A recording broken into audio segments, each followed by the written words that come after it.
네, 반갑습니다. 네, 정말 제가 정말 예전에 고등학교 2학년 때 사랑의 교회를 다니기 시작했는데 이렇게 다시 목사로 이렇게 설교를 하게 될 줄은 정말 상상도 못 가는데 정말 모든 것이 하나님의 은혜였고 또 이렇게 저를 설교를 할 수 있게 돼서 정말 주님께 영광 드리고 또 저희 사랑의 한마음 사랑의 교회 모든 성도님들과 목사님께 감사를 드립니다. 제가 말씀했듯이 이 고등학교 2학년 때쯤 사랑의 교회를 다니기 시작했고 그리고 나중에 대학교 때랑 아버지가 선교지에 가셨을 때 제가 그때 도와주고 나중에 한 2008년 때쯤에 그때부터 제가 미국으로 가기 전까지 2013년까지 제가 사랑의 교회를 다니고 있었습니다. 그리고 미국으로 신학 공부하러 간 지가 벌써 12년이나 되어갔습니다. 그리고 브라질에 제가 마지막으로 온 지 8년이나 지났습니다. 정말 그동안 봉해치료도 또 많이 변화가 있었고 또 교회들도 많이 바뀐 것 같습니다. 제가 이렇게 또 여기서 또 청년부 회장을 맡고 또한 청년부 예배를 인도하고 사무실을 업무하면서도 간사로 잠깐 있었던 것도 기억합니다. 이런저런 추억들을 되새기며 정말 고향으로 다시 온 느낌이네요.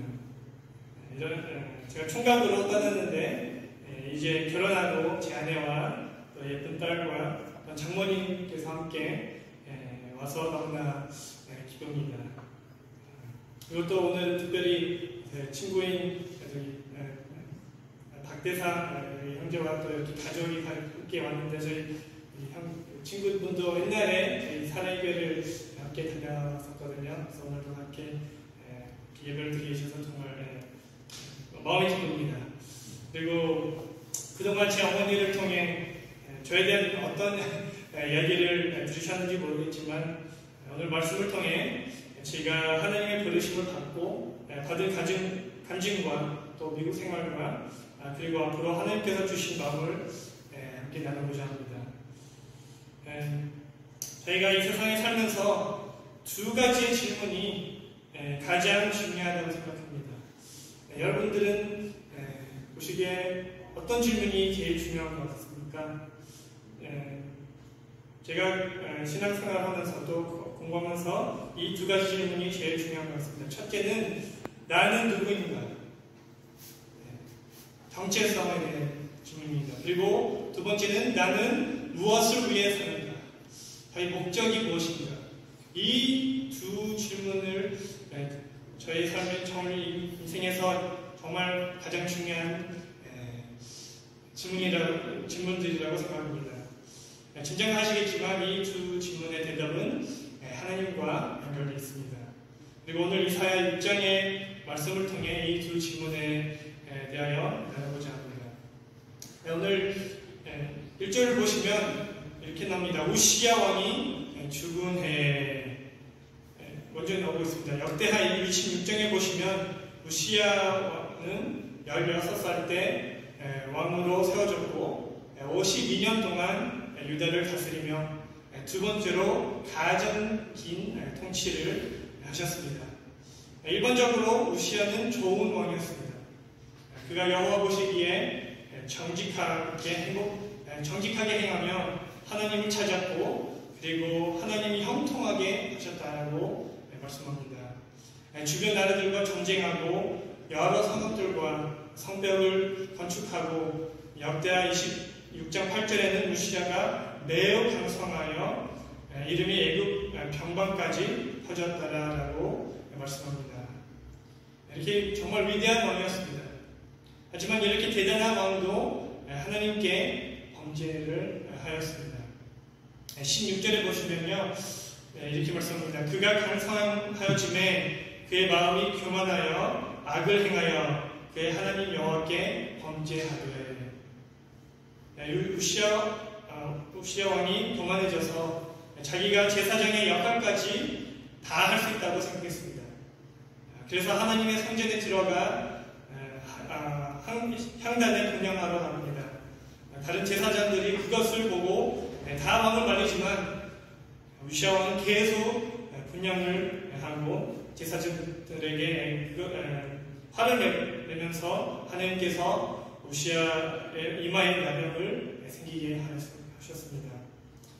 20절의 말씀입니다. 대제사장 아사랴와 모든 제사장이 왕의 이마에 나병이 생겼음을 보고 성전에 급히 쫓아내고 여호와께서 치심으로 왕도 속히 나가니라. 또 21절에 우시야 왕이 죽는 날까지 나병 환자가 되었고 나병 환자가 되면 여호와의 전에서 끊어져 벌궁에 살았으므로 그의 아들 요담이 왕국을 관리하며 백성을 다스렸더라.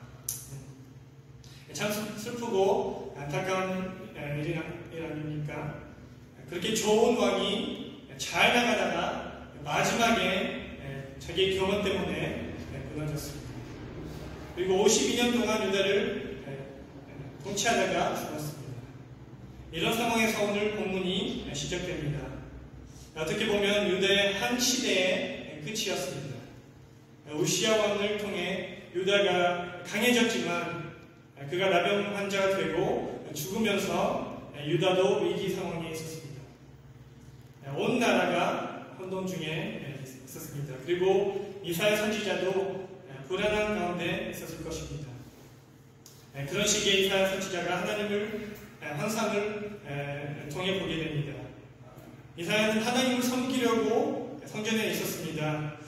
저는 우시야 왕이 죽고 이제 앞으로 어떻게 해야 될지 몰라서 하나님의 뜻을 구하러 갔을 것입니다. 그리고 자기도 당황할 정도로 어마어마한 환상을 보았습니다. 다같이 다시 한번 1절에서 4절을 함께 읽겠습니다. 하나, 둘, 셋. 우시야 왕이 죽던 해 내가 본즉 주께서 높이 들린 보좌에 주셨는데 그의 보좌란 성전에 가득하였고 사람들이 모시고 섰는데 각기 6나귀가 있어 그 둘러는 자기의 얼굴을 가렸고 그 둘러는 자기의 발을 가렸고 그 둘러는 날며 서로 불러 이르되 거룩하다 거룩하다 거룩하다 만군의 여호와여 그의 영광이 온 땅에 충만하도다 하더라. 이같이 하다가 인사의 소리로 말미암아 온 지방이 터가 이동하며 성전의 연기가 충만하도다. 우시야 왕은 죽었지만 이사야 선지자는 살아계신 하나님을 보게 됩니다. 하나님도 왕처럼 보좌에 앉아 계신 것을 보았습니다.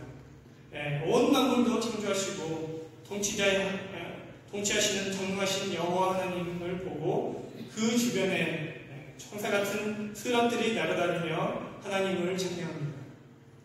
여기서 흥미로운 것은 이들이 날개가 6개 있었고 날개 두 개는 얼굴을 가리고 또 두 날개로 발을 가리고 그리고 두 날개로 날아다닌다고 합니다. 이들이 부끄러워서 그런 것이 아니라 하나님의 영광 앞에 굴복하고 겸손한 자세로 자기들도 한 피조물인 것을 의미합니다. 하지만 이들이 어떻게 생겼는지가 중요한 것이 아니라 이들이 무엇을 했는지가 중요합니다. 이 스람들이 서로에게 하나님 앞에 고백을 합니다. 거룩하다 거룩하다 거룩하다 만군의 여호와여 그 영광이 온 땅에 충만합니다. 그들이 3번이나 말합니다. 거룩하다 거룩하다 거룩하다.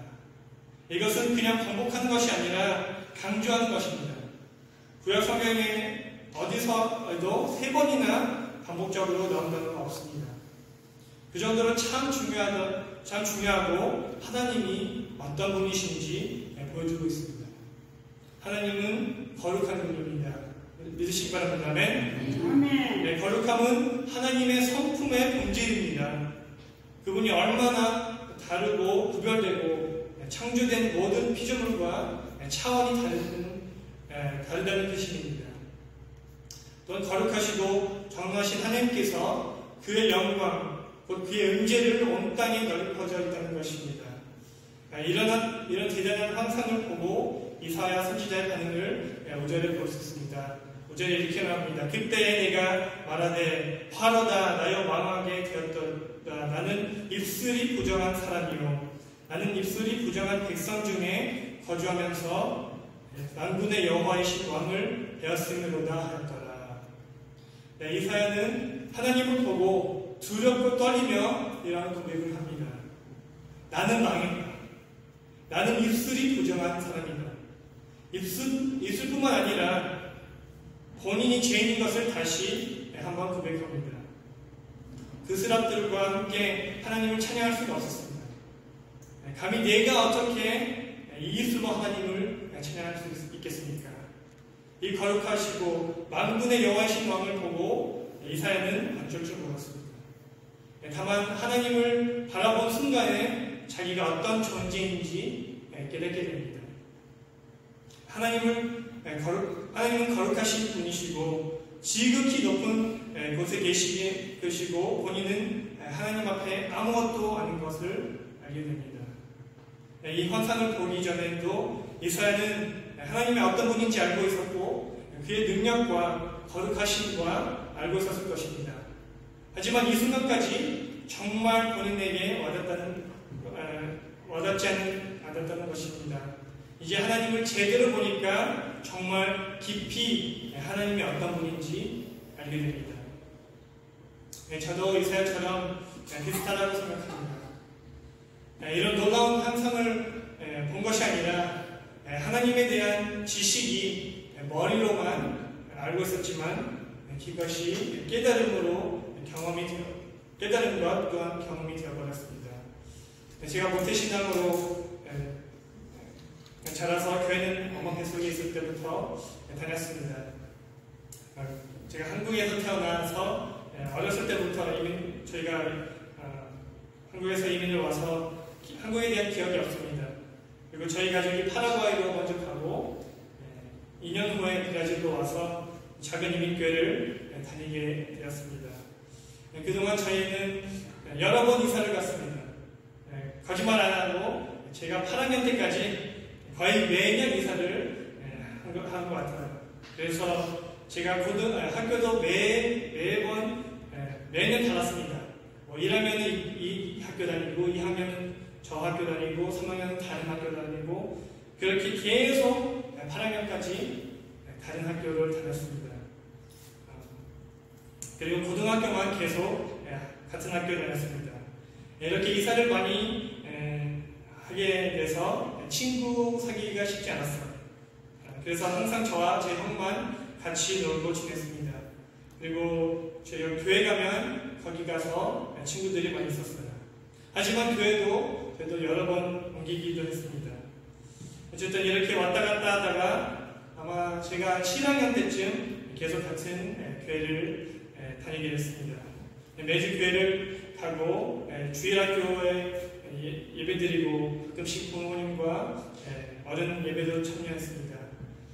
그래서 성경에 대해서 어느 정도 배우고 하나님이 계신다는 것을 믿었고 그리고 우리를 위해 독생자 예수님을 보내고 십자가에 죽으셨다는 것을 배웠습니다. 저희가 다 죄인인 것도 배웠고 예수님을 믿어야 구원을 받는다고 들었습니다. 그렇게 평범하게 교회 생활을 하고 있었습니다.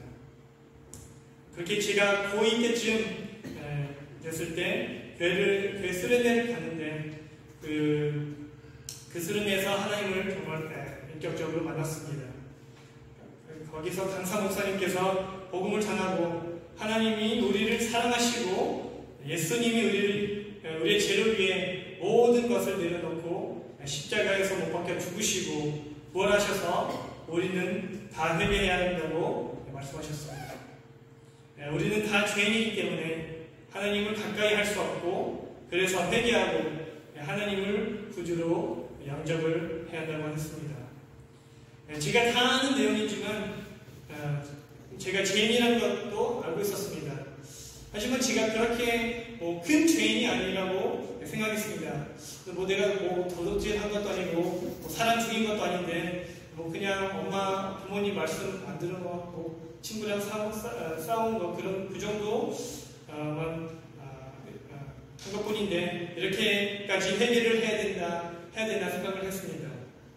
네, 이제 표현의 마지막 밤에 목사님께서 말씀을 전하고 모두 다 무릎 꿇고 기도하라고 했습니다. 먼저 우리 죄를 해결하라고 했습니다. 그냥 입을 벌려서 자기가 잘못한 것을 말하고 하나님께 죄송하다고 말하라고 했습니다. 그래서 저도 그렇게 기도하기 시작했습니다. 뭐 내가 큰 죄는 안 지었지만 하나님 죄송합니다. 하나님 죄송합니다. 네, 하나님 죄송합니다.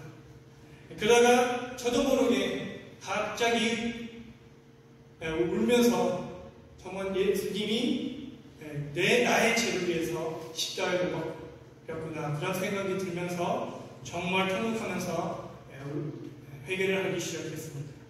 그리고 그때 깨달았습니다. 저는 아무것도 아닙니다. 저는 죄인입니다. 그래서 나 때문에 십자가를 지신 예수님을 보고 계속 죄송하다고 하면서 회개했습니다. 그렇게 엎드려서 기도하고 이제 그렇게 살기 싫다고 고백했습니다.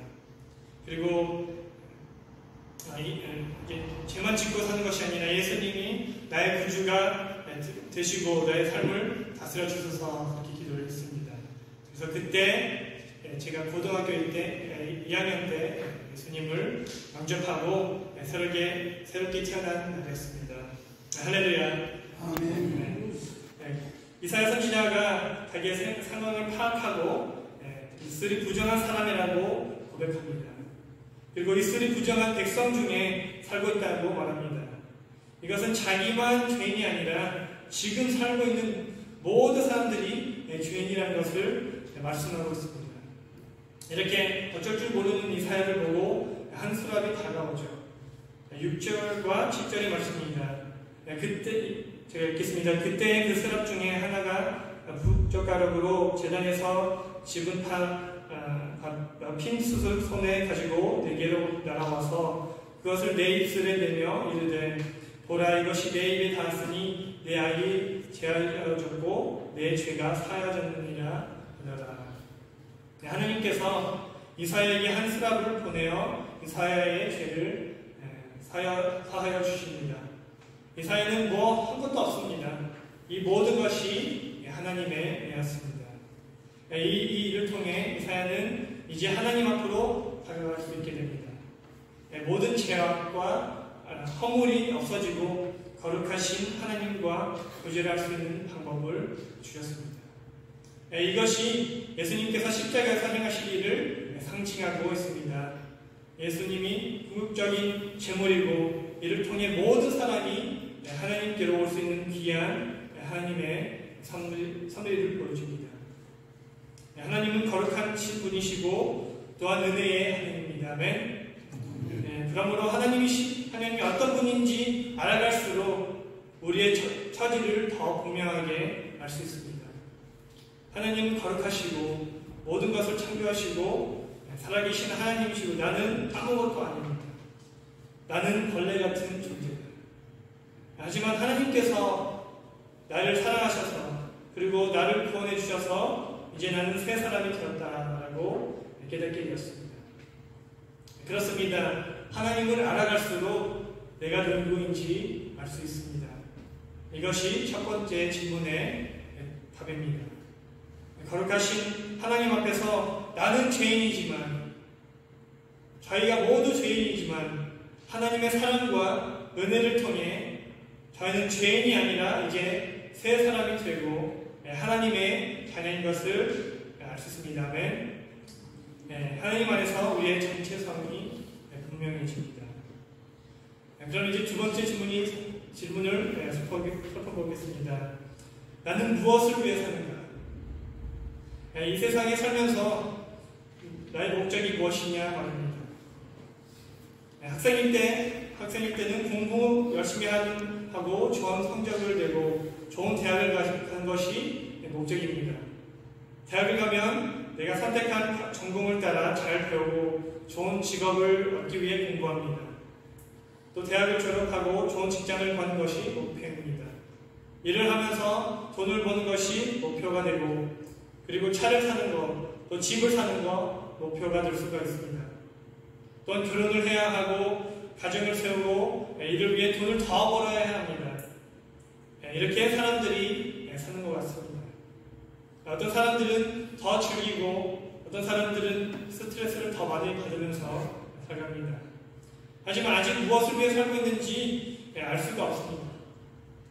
그렇다면 어떻게 합니까? 먼저 오늘 8절 말씀을 보겠습니다. 제가 다 같이 8절 말씀을 읽겠습니다.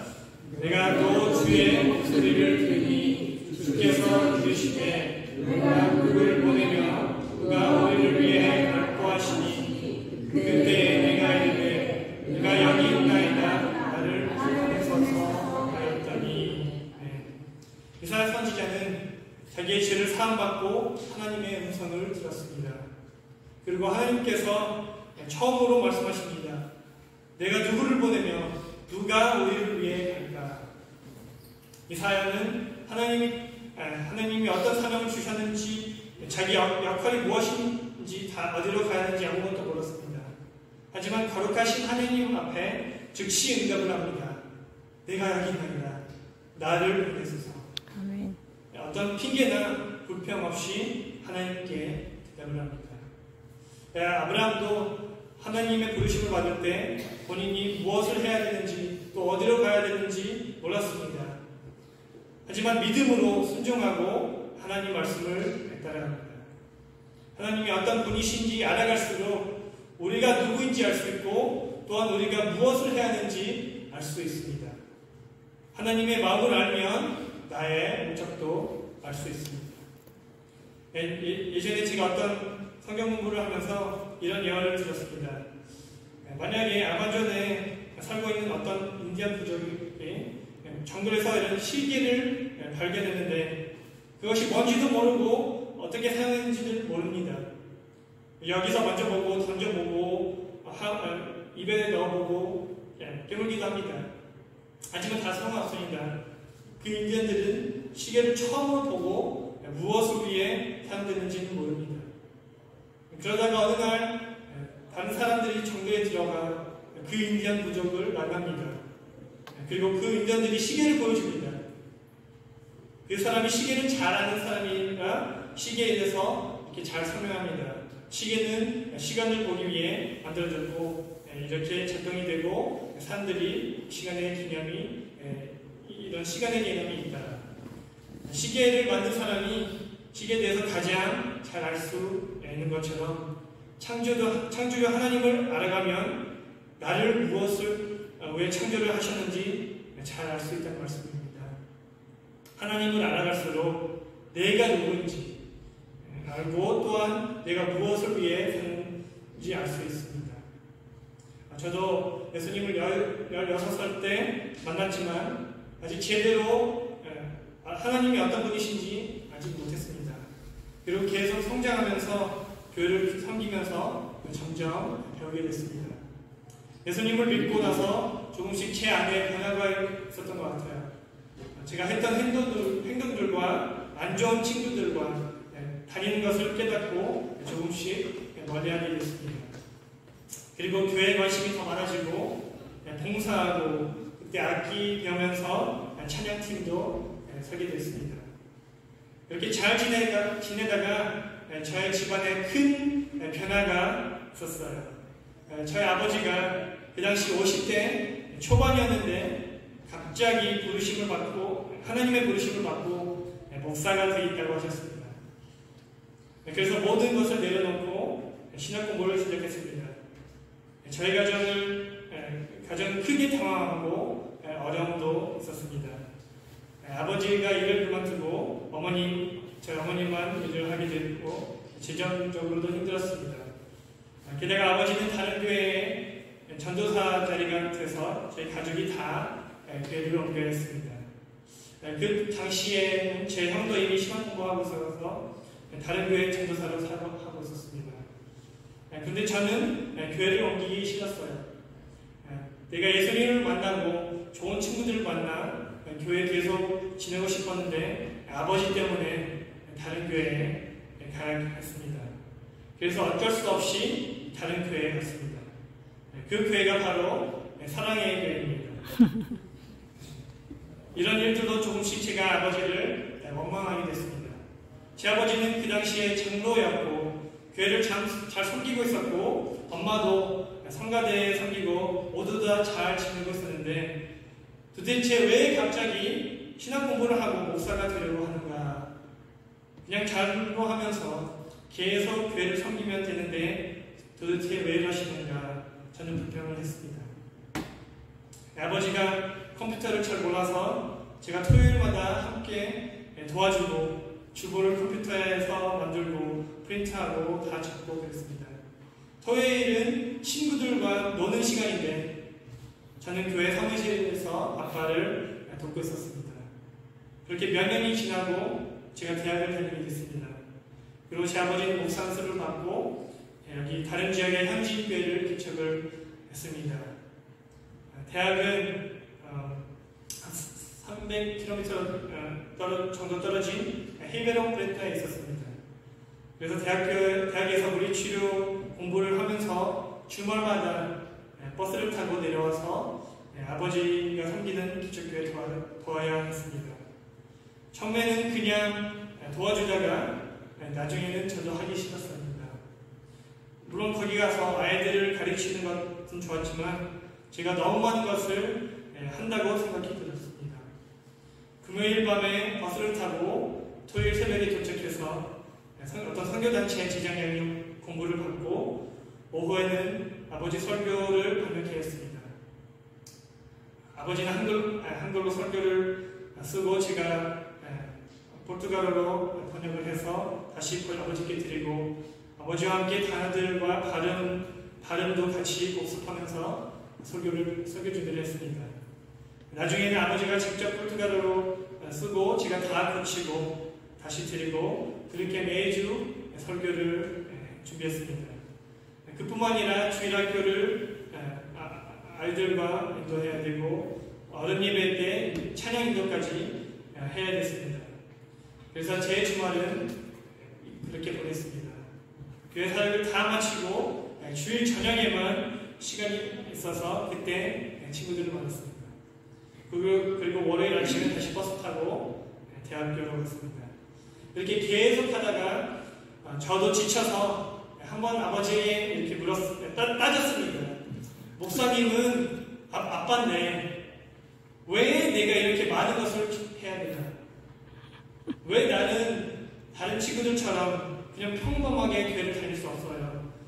왜 이렇게 힘들게 살아야 되나요? 이렇게 따지면서 물었습니다. 그리고 제 아버지는 한마디도 못했습니다. 그래도 제가 좀 착하니까 계속 하게 됐습니다. 불평도 하고 원망도 하면서 그 개척교회를 도와줬습니다. 몇 년이 지나고 제가 이제 대학교에서도 바빠서 매주 내려올 수 없게 됐습니다. 그리고 다른 현지인 전도사가 와서 그 교회를 함께 섬기게 됐습니다. 저는 이제 대학을 졸업하고 다시 산파울로로 내려왔습니다. 실은 제가 대학 졸업하고 미국에 가서 어학 공부하면서 미국에서 물리치료사로 일할 계획이 있었지만 예상치 않게 제 비자가 거절됐습니다.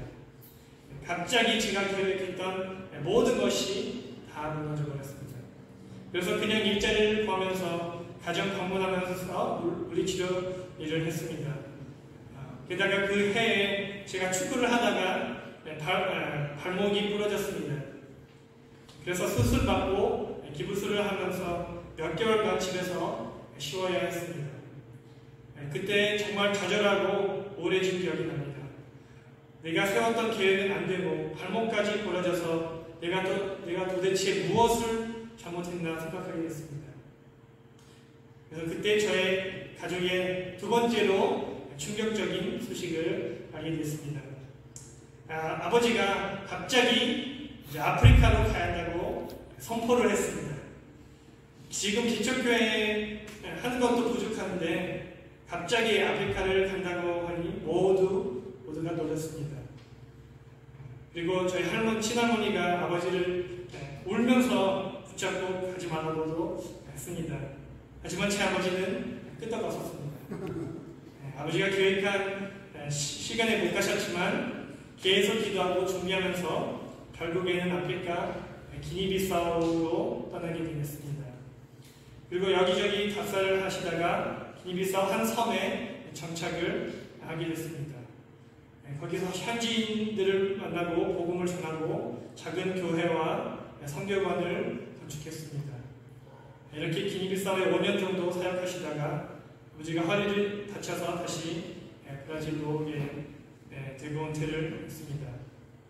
60대가 넘은 아버지가 왜 아프리카까지 가야 했나 계속 생각하게 됐습니다. 그리고 저는 병원에서 일하면서 다시 사랑의 교회로 돌아오고 그 당시 브레노 목사님과 청년부를 함께 예배를 드리기 시작했습니다. 거기서 찬양 인도도 하고 청년부 회장도 하면서 교회를 열심히 섬기고 또 제가 섬겼던 선교단체에서도 조금씩 도와주고 있었습니다. 그렇게 지내다가 제가 히오에 있는 빈민촌으로 선교여행을 다녀오고 뭔가 제 안에 변화가 있었던 것 같습니다. 선교여행을 다녀오고 나서 다시 병원에 일하는데 제가 제 동료를 보면서 와, 쟤네들은 물리치료를 너무 사랑하구나. 계속 공부하고 요즘에 나오는 트렌드가 무엇인지 서로 이야기를 나누면서 저는 왜 나는 저런 열정이 없나 생각을 했습니다. 그리고 제가 선교행에서 현지인들을 섬기고 아이들과 함께 지낼 때가 더 기쁘고 좋았던 것을 깨닫게 됐습니다. 그 동시에 제 주변에 많은 사람들이 저보고 신학 공부하라고 조언을 주셨습니다. 제 작은아버지도 목사님이신데 한번 생각해보라고 하시고 또한 여러 목사님들과 주변에 있는 사람들이 저에게 추천했습니다. 어떤 사람들은 제가 이미 전도사인 줄 알고 있었습니다. 교회 일 많이 하는데 거의 전도사 수준이네 그렇게 말씀드렸습니다. 하지만 저는 목사될 생각 1도 없었습니다. 제 형과 또 아버지의 길을 갔기 때문에 얼마나 어렵고 힘든 길인지 알고 있었습니다. 저는 그냥 물리치료 일을 하면서 교회를 섬기고 다른 사람들을 고치면서 하나님을 섬기겠다고 그렇게 생각을 했습니다. 저는 목회자가 될 생각은 없었지만 그 선교여행을 다녀오고 나서 좀 깊게 생각하게 되었습니다. 그리고 어느 날 제가 너무 답답해서 일을 쉬고 좀 조용한 곳에 갔습니다. 제가 물리치료하면서 사람들을 돕고 또 교회에도 섬기고 한 것이 제가 하나님을 위해 할 수 있는 최선이라고 생각했습니다.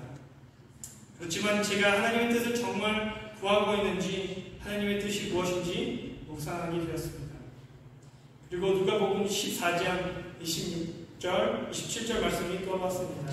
제가 읽겠습니다. 무릇 내가 오는 자가 자기 부모와 처자와 형제와 자매와 더욱이 자기 목숨까지 미워하지 않으면 능히 내 제자가 되지 못하고 누구든지 자기 십자가를 지고 나를 따르지 않는 자도 능히 내 제자가 되지 못하리라.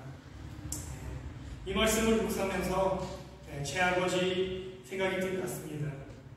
그리고 드디어 왜 아버지는 그렇게까지 하면서 하나님을 섬겼는지 이해를 했습니다. 50대 넘어서 부르심을 받고 개척교회를 세우고 또 본인의 가족을 뒤로하면서 아프리카까지 가셨던 이유는 단순했습니다. 하나님이 그런 마음을 주셨고 아버지는 단지 순종을 했습니다. 그리고 제가 아버지를 원망했던 것을 회개했습니다.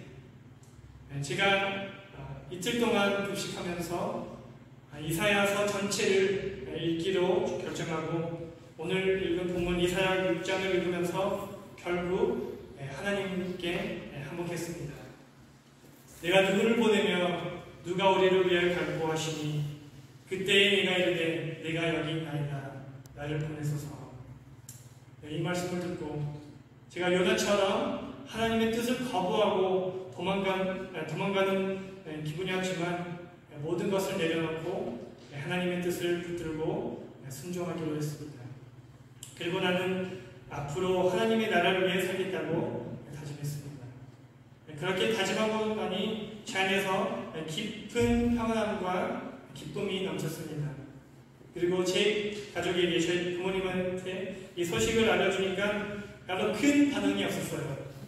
마치 다 아시는 것처럼 그냥 그래 축하한다 하더라 하시고 이렇게 넘어갔습니다.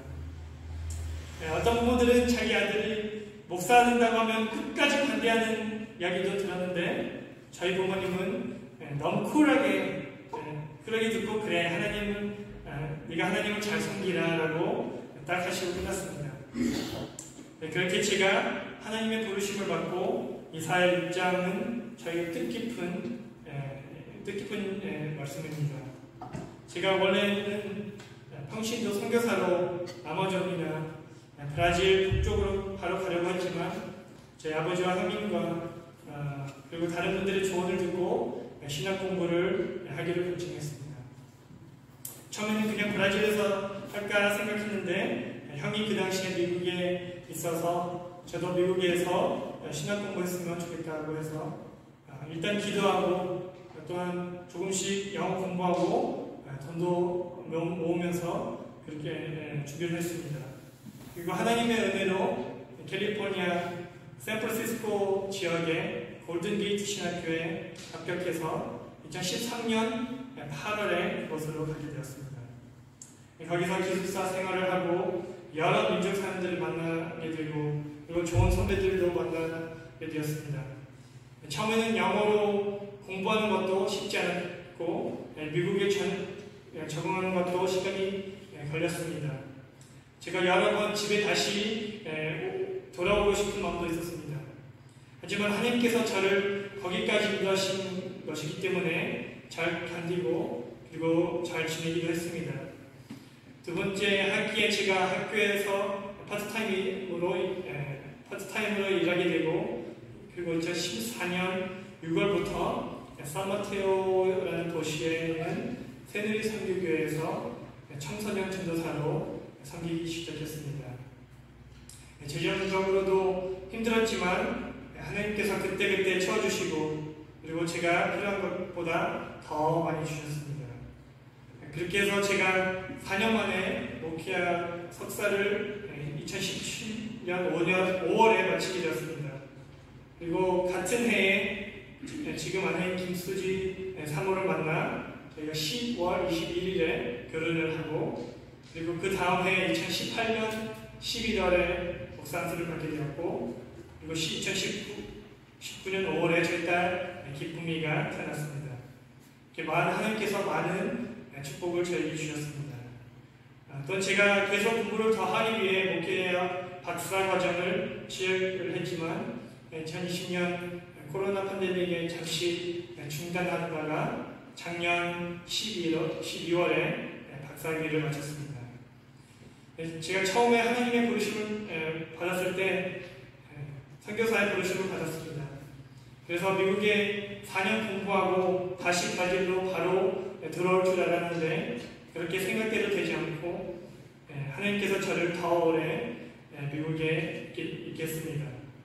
그래서 제가 박사학위를 마무리할 때 제 아내와 미래에 대해서 나누고 함께 기도하고 선교사로 나갈 준비를 하고 있었습니다. 제 아내는 스페인에 속한 카나리아 섬의 섬 라스팔마스라는 곳에서 선교사 자녀로 자랐습니다. 또 제 장인어른 되신 김덕환 목사님께서 1989년도에서 2002년도까지 그곳에 사역을 하면서 한인교회와 또 여러 지역교회를 개척하시고 그 옆에 있는 아프리카 모로코와 모리타니아에도 교회 개척을 하셨습니다. 그래서 제 아내는 스페인어를 잘합니다. 그리고 저는 브라질에 자라서 포르투갈어를 잘해서 저희는 중남미 라틴 국가를 중 선교를 생각하고 있었으나 유럽의 포르투갈이나 스페인도 잃어버린 영혼들이 많고 선교의 필요성이 높고 또한 언어적으로도 크게 문제가 되지 않아서 그 지역도 마음을 품게 되었습니다.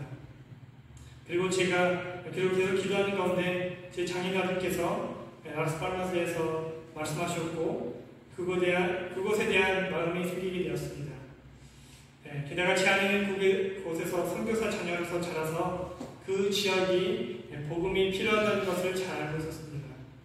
그리고 지리적으로 아프리카와 유럽으로 사역을 넓힐 수 있는 좋은 위치가 되기도 합니다. 이런 상황 속에서 제가 기도하며 스페인 라스팔마스의 선교사로 섬기기로 결정했습니다. 그래서 제가 사역했던 새누리 선교교회에서 작년 말까지 10년 반을 섬기고 올해부터 라스팔마스로 갈 준비를 하고 있습니다. 저희 슬라이드에 넘겨주시면 그 지도가 나오는데요. 라스팔마스는 카나리아 제도의 수도입니다.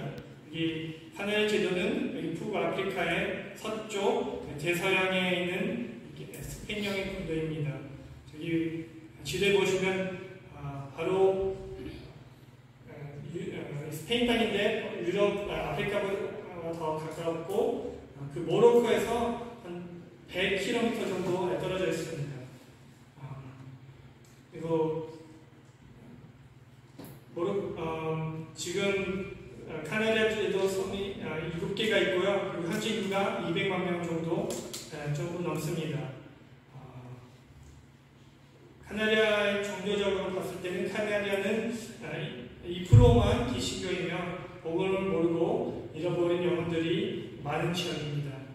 그래서 저희가 이곳으로 가는 것을 선교사로 신하기로 결정했습니다. 그리고 저희 다음 슬라이드 보시면 거기 라스팔마스 백향목교회 소개를 합니다. 라스팔마스 백향목교회는 1987년에 설립되었고 저희 장인 어른 되신 김덕환 목사님께서 89년에서 2002년까지 그것을 심호를 하시면서 한인 이민교회와 또 마약 중독자 사역, 선언선교, 조선족 선언선교와 또 지역교회 개척과 또 아프리카 교회 개척을 하셨습니다. 그리고 저희가 이제 가면서 선교 계획은 백향목교회를 활성화하는 것이 저희 첫 목적이고요. 한국어와 스페인어 예배 그리고 지역사회 사역과 먼저 언어학교를 시작하면서 주변 사람들을 모으고 또한 전도와 제자 양육과 가정교회 사역을 이렇게 계획을 하고 있습니다. 하나님께서 저희를 브라질로 보내시고 또한 미국에서 신학 공부와 사역을 경험하게 해주시고 이제는 라스팔마스에서 제가 가진 달란트를 사용하여 하나님을 순종하고 하나님을 영원 돌리는 사역이 되기를 소망합니다. 그렇게 제가 하나님의 부르심을 받았고 이사야서 6장은 저에게 뜻깊은 말씀입니다. 하지만 이 말씀은 먼저 이사야 선지자에게도 뜻깊었습니다. 이사야 선지자는 하나님의 부르심을 받고 본인의 새로운 시선과 목적을 주셨습니다. 그렇다고 쉬운 역할이 아니었습니다. 이사야는 마음이 둔한 백성에게 말씀을 전해야 했고 하나님의 심판을 전해야 했습니다. 그렇습니다, 여러분. 저희가 하나님을 알아갈수록 저희의 정체성과 목적을 발견합니다. 사도행전에 사울이 사도 바울 되기까지 예수님과 만남이 있었습니다. 그리고 그때 자기가 누구이며 무엇을 위해 살아야 하는지 알게 되었습니다. 여기 계신 모든 분들도 하나님의 자녀인 것을 믿습니다. 네? 그렇다면 하나님의 자녀로서 어떻게 살고 계십니까? 여러분의 목적이 하나님을 더 알아가고 하나님을 기쁘시게 하는 것입니까? 아멘? 아멘이라면 천만 다행입니다. 하지만 아직 자기의 정체성이 무엇인지 혼돈이 되고 무엇을 위해 살아가야 하는지 잘 모르신다면 하나님을 더 알아가고 구하시길 바랍니다. 오늘 여러 번 말씀했지만 하나님을 알아갈수록 내가 누구인지 알 수 있고 또한 내가 무엇을 위해 살아야 하는지 알 수 있습니다. 성도 여러분, 오늘 말씀과 제 간증을 들으면서 저처럼 신학 공부를 하고 목회자나 선교사가 되라는 말씀은 아닙니다. 하지만 저희 삶의 목적은 다 같아야 합니다. 나를 위해서가 아니라 나의 자녀들을 위해서도 아니라 오직 하나님을 위해 살아가는 저와 성도 여러분이 되시기를 예수님의 이름으로 축원합니다. 아멘. 함께 기도하겠습니다. 거룩하신 하나님 아버지, 저희가 아직 죄인이었을 때 저희를 사랑하여 주시고 자녀 삼아주셔서 감사합니다. 저희가 먼저 누구인지 확실하게 알고 저희가 하나님의 자녀답게 이 세상의 빛과 소금처럼 살게 하여 주시옵소서. 세상과 타협하지 않고 빛의 자녀로 살아가길 원합니다. 저희가 이 세상의 어떤 것보다 하나님의 나라를 위해 살아가는 저희 모두가 되게 하여 주시옵소서. 하나님께 영원 돌리며 하나님을 기쁘게 하는 저희 모두가 되게 하여 주시옵소서. 주님, 저희가 여기 있습니다. 저희를 보내주시옵소서. 하나님의 백성으로서 왕같은 제사장으로서 거룩한 삶을 살아가며 하나님을 예배하고 복음을 전하는 저희가 되게 하여 주시옵소서. 감사하며 이 모든 말씀 우리 주 예수 그리스도 이름으로 기도하겠습니다. 아멘.